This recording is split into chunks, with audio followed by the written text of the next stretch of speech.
Bonjour et bienvenue dans ce nouvel épisode de Tracker.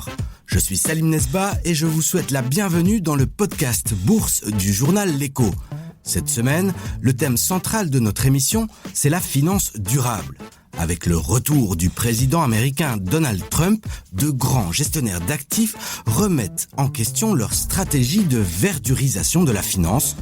Dans le même temps, l'Europe a entamé l'année 2025 avec l'application d'une nouvelle directive appelée CSRD et qui oblige les grandes entreprises cotées de faire ce qu'on appelle du reporting, c'est-à-dire publier un rapport de durabilité reprenant des indicateurs environnementaux, sociaux et de gouvernance. Et déjà des voix s'élèvent pour appeler à une simplification de ce reporting au risque de nuire à la compétitivité des entreprises européennes. Pour en parler et pour savoir à quel point ces changements peuvent impacter vos investissements, nous avons invité deux spécialistes de la question, Vanessa Temple, ESG Lead chez ING Belgique, et Laura Roba, ESG Equity Analyst à la banque Degroof Petercam. Mesdames, bonjour. Bonjour. Bonjour. Comme d'habitude, on laissera aussi la parole à celles et ceux qui investissent en bourse avec la fameuse question au tracker de l'Écho, notre communauté web qui ne cesse de grandir et qui échange tous les jours sur les marchés. Mais pour commencer, je vous propose d'écouter la chef de l'exécutif européen, Ursula von der Leyen. C'était à la fin du mois de janvier dernier et la Commission européenne venait de présenter sa boussole de compétitivité. Les procédures sont trop complexes, la durée d'octroi des permis est trop longue, les procédures administratives sont trop lourdes, il faut que nous réduisions la bureaucratie. Et nous allons nous lancer dans un effort de simplification sans précédent. Nous allons lancer le mois prochain la première simplification omnibus. Notre objectif est de simplifier à tous les plans sur le rapportage durable sur la finance. Nous allons simplifier la taxonomie. Il y aura d'autres omnibus en cours de route pour d'autres secteurs. Alors, Laura et Vanessa, on l'entend dans cet extrait, la présidente de la Commission européenne veut simplifier les choses. On le voit aussi chez certains grands acteurs financiers, plutôt américains. Il y a un retour à des positions plus fermes sur les objectifs climatiques. Est-ce que vous aussi, vous ressentez que les choses changent ces derniers temps ? Oui, je pense qu'en effet, on voit notamment au niveau des banques ou de certains gestionnaires d'actifs qui sortent des alliances net zéro, là, comme la Net Zero Bank Alliance, qui est celle des banques, mais il existe toujours une alliance similaire pour les asset managers. Et nous suivons ça chez ING de très près. Mais pour nous, la discussion doit vraiment être centrée davantage sur les actions que l'on prend plutôt que de savoir qui est dans quelle alliance. Notre approche, par exemple, elle est basée sur la science. Et nous remettons pas du tout en cause, et très très peu d'acteurs, en fin de compte, remettent en cause les conclusions, par exemple, du rapport du GIEC. Par rapport à ce changement d'humeur, Laura Roba, vous le sentez aussi au quotidien ces derniers mois ? Tout à fait. Et d'ailleurs, je rejoins Vanessa sur ce point, sur le fait que c'est pas parce que on voit que certains font marche arrière dans tout ce qui est communication de leurs objectifs que dans les faits, les efforts ne vont pas être poursuivis. Je pense que tout investisseur de long terme, toute entreprise ne peut pas oublier ces risques et ces opportunités que comporte l'ESG à long terme. Je pense que le Green Deal, l'objectif du Green Deal, c'est notamment de financer la transition et le marché de la transition représente une grosse opportunité. Et si l'Europe veut s'emparer d'une part de ce marché, il faut continuer d'investir dans le Green Deal. Je pense qu'on est ici face à une opportunité de se positionner sur ce marché, mais aussi face à un risque de perdre en compétitivité face à la Chine ou aux États-Unis qui continuent d'investir. Et comment est-ce que ça se passe au niveau des clients, que ce soit les investisseurs particuliers ou les institutionnels, d'une part, et d'autre part, les grandes entreprises? Comment est-ce qu'elles réagissent à ces changements qu'on constate, ce changement de ton surtout? L'ESG permet, pour moi, l'identification de risques et d'opportunités à long terme et, comme je l'ai dit précédemment, aucun investisseur, aucune entreprise ne peut se permettre de ne pas tenir compte de ces risques. L'analyse extra-financière, elle va permettre à l'investisseur institutionnel, je parle ici d'investisseur institutionnel parce que en tant qu'analyste sell-side, c'est les clients auxquels je suis confrontée, ces clients s'appuient sur l'analyse extra-financière pour prendre des décisions d'investissement qui vont être éclairées. Elle leur apporte en quelque sorte une certification que l'entreprise est bien gérée et va pouvoir poursuivre sa croissance de manière pérenne sur le long terme. Du côté des entreprises, c'est vrai qu'au vu du contexte politique actuel, on a vu plusieurs entreprises revenir en arrière au niveau de la communication de leurs objectifs. Mais à nouveau, c'est pas parce que elles reviennent en arrière au niveau de la communication que les efforts ne sont pas faits, parce qu'elles savent que c'est dans leur intérêt de continuer à traiter ces thématiques. Ça va leur permettre d'assurer leur compétitivité, leur pérennité dans le futur. Et c'est peu probable qu'on voit le management de ces entreprises complètement éradiquer ces facteurs ESG de leur gestion de risques et d'opportunités. Donc ça aide à prendre de meilleurs choix, de choix plus éclairés. Mais est-ce que au niveau des financements, est-ce que là on sent du retard aussi, ou on est toujours en ligne avec les objectifs qui ont été fixés précédemment?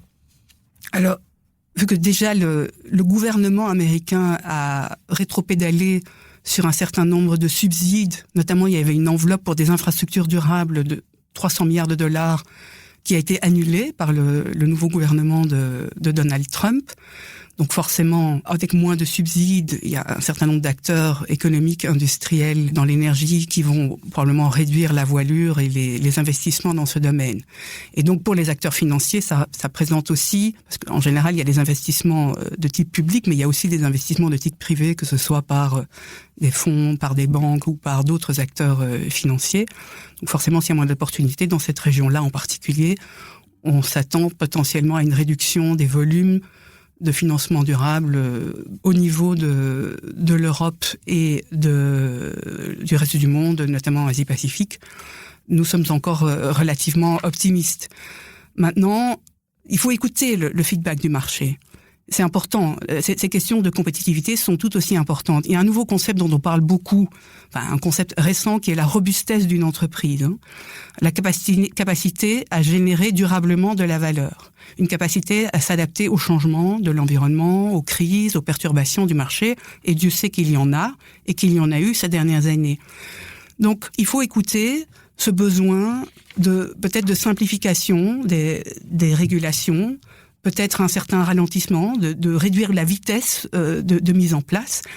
Et très honnêtement, il faut reconnaître aussi que si on parle rien que des régulations en matière de reporting, comme la CSRD, certaines clauses de la taxonomie européenne qui requièrent aussi du reporting, la CS-DD qui va venir et qui nécessitera encore du reporting, en plus des obligations de plan de transition et de due diligence, je pense il est nécessaire, en effet, pour maintenir la compétitivité de nos entreprises, qu'elles puissent un peu souffler et qu'on simplifie certaines règles, qui sont franchement très très complexes. Je suis en plein moi-même dans la rédaction de notre rapport CSRD pour ING Belgique.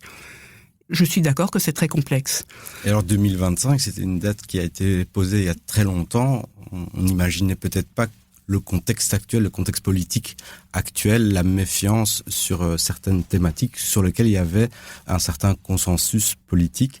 Aujourd'hui, il n'y est plus. Que pensez-vous de cette opposition qu'on fait entre profitabilité et réglementation? Mais je dirais que cette opposition, elle se réglera à terme par le fait que la science est là. J'en ai parlé au début, donc la science est là et les changements climatiques sont là et sont de plus en plus visibles, que ce soit par les catastrophes climatiques dont la fréquence augmente et dont l'intensité augmente, que ce soit par les perturbations des chaînes d'approvisionnement, que ce soit par les différents conflits qui peuvent être en partie générés par les problèmes climatiques. Il y a toute une série de conséquences qui vont arriver. Et ça, c'est là. Et c'est de plus en plus visible. J'ai des collègues qui étaient à Davos, au Forum économique mondial, et qui ont discuté avec énormément de grandes entreprises ou d'acteurs financiers avec qui nous sommes en relation. Et quand vous posez la question, et vous pouvez lire ça aussi dans toute une série de rapports d'assureurs, par exemple, sur les risques, le risque climatique est pour beaucoup d'acteurs dans les toutes premières priorités et les tout premiers risques, facteurs de risque à long terme. Par ailleurs, on entend beaucoup, et de nouveau, c'est ce que nos collègues ont rapporté de Davos, c'est qu'il y a une intégration de la durabilité de plus en plus dans les pratiques de business. Et là, je rejoins tout à fait ce que Laura a dit, c'est de capturer les opportunités qui sont liées. Donc, on est dans une phase où il y a de plus en plus d'intégration des aspects E, S et G dans les pratiques de business. Justement, Laura Roba, qui suit les valeurs cotées à Bruxelles notamment, est-ce que dans leur chef, on sent que cette prise de conscience est clairement établie, ou est-ce qu'on entend, comme j'ai pu l'entendre il n'y a pas si longtemps que ça, des CEO regretter cette... Bon, je vais pas utiliser leurs termes, sinon je vais pas me faire des amis, mais enfin, il y a un côté administratif, il y a des lourdeurs administratives à faire ce travail de reporting. Comment ça se passe dans le chef des entreprises qui sont autour de nous ici, côté en Europe et à Bruxelles plus particulièrement? Alors, clairement, il y a les deux. Il y en a qui sont convaincus, il y en a qui le sont moins. Je pense qu'il faut oublier cette fausse croyance qui est que les régulations européennes visent à freiner la performance de l'entreprise. La CSRD, c'est avant tout un outil de gestion stratégique interne, plus qu'un exercice de compliance qu'on externalise à un consultant.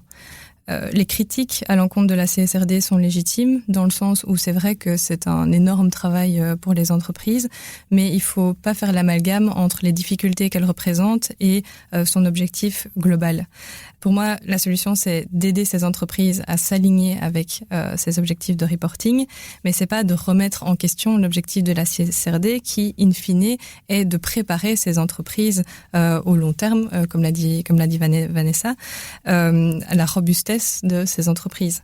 Et il ne faut pas oublier également que pour nous, acteurs du marché financier, la CSRD, c'est extrêmement important parce qu'aujourd'hui, on manque cruellement de standardisation au niveau des données non financières et la CSRD, elle est cruciale en ce sens. C'est d'ailleurs une des critiques du grand public qui a envie de faire un effort d'investir de façon durable, c'est d'être confronté à des normes trop différentes. Et si on va un peu plus dans le concret, par exemple au niveau sectoriel, est-ce qu'on se rend compte que en Europe, il y a des élèves qui font bien le travail, des élèves qui sont un peu fragiles et d'autres qui sont pas très intéressés. Comment ça se passe? Quelle est la photo actuelle au niveau sectoriel?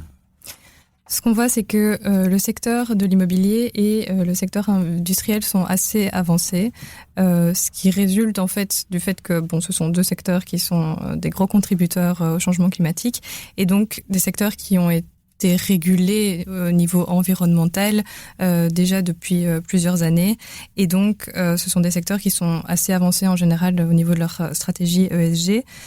Une autre raison, c'est que ce sont des secteurs qui font des investissements de long terme, voire très long terme. Et donc, si on investit aujourd'hui dans un building, on sait qu'il sera encore là dans 30, 50, encore plus d'années. Et donc, il faut qu'il soit paré pour faire face aux normes qui seront en place dans plusieurs années.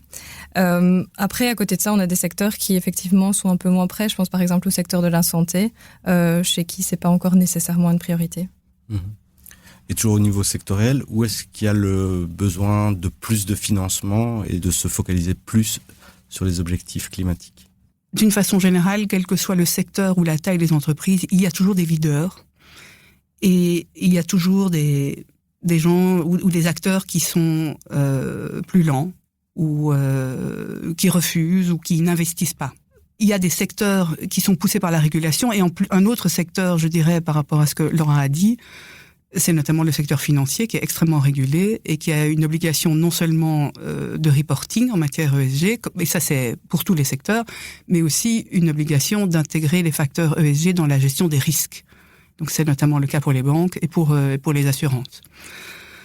Est-ce que certains secteurs requièrent davantage de financement pour des objectifs de décarbonation et de transition?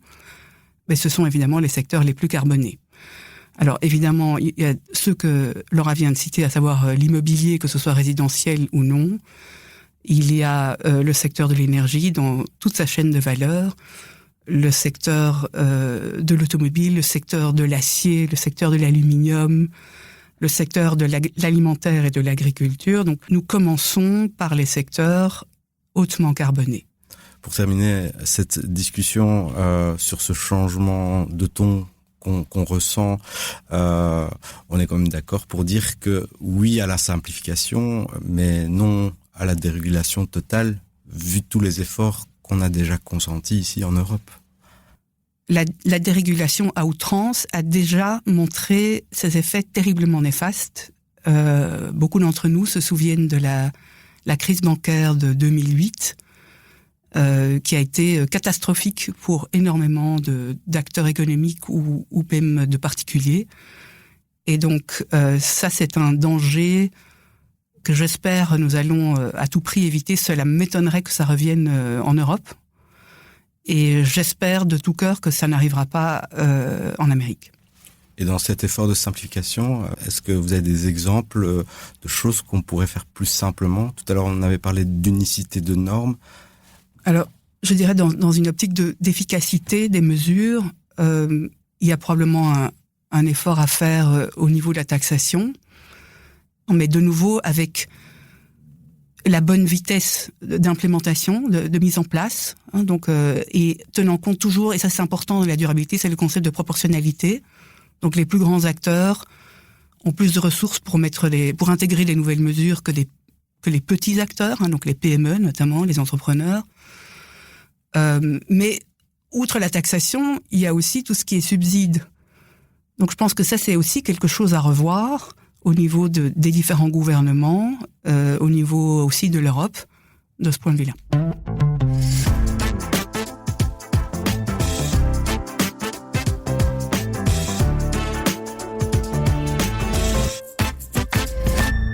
Dans nos podcasts, vous le savez, on aime bien faire interagir les auditeurs et les invités. C'est donc le moment de la question au tracker de l'écho. Cette semaine, c'est Caroline qui a une question à poser à nos invités.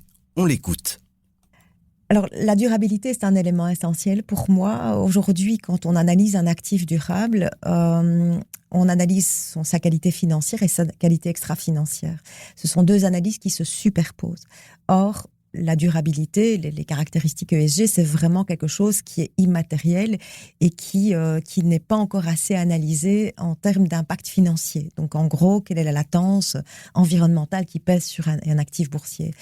Et donc, moi, j'aimerais demander au tracker de l'écho s'il serait possible pour un investisseur, quel qu'il soit aujourd'hui, de pouvoir comprendre quels sont les risques financiers liés justement à ces caractéristiques de durabilité.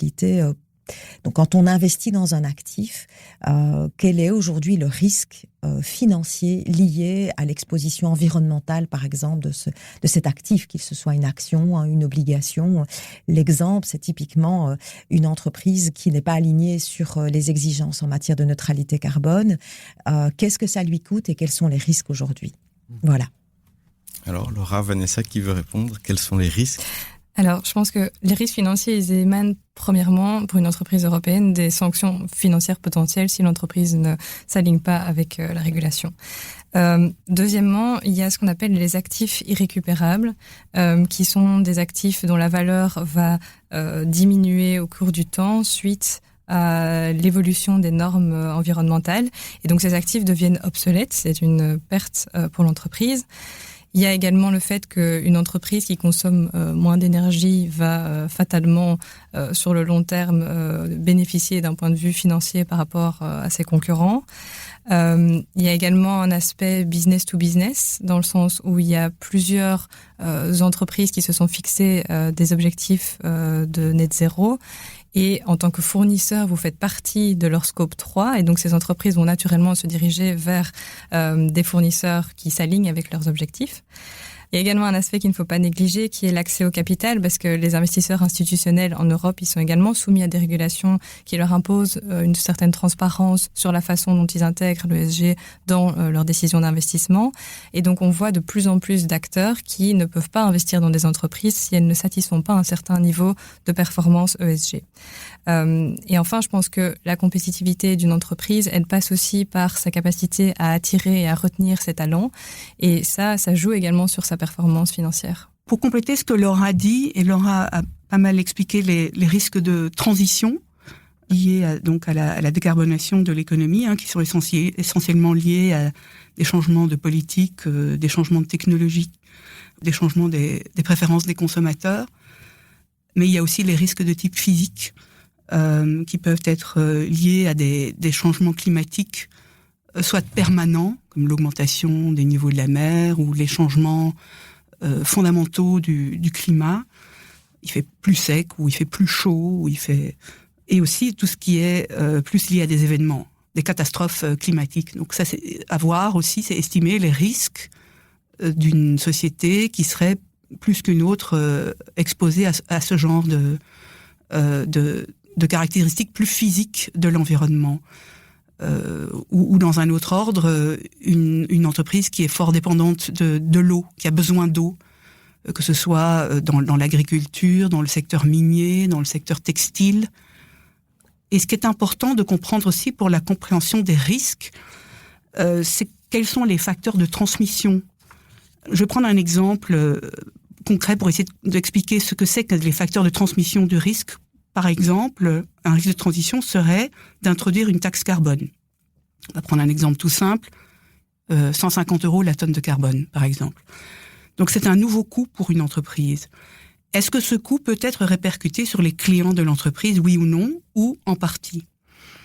Est-ce que la société a un plan concret pour la décarbonation et donc pour réduire l'impact de cette taxe carbone?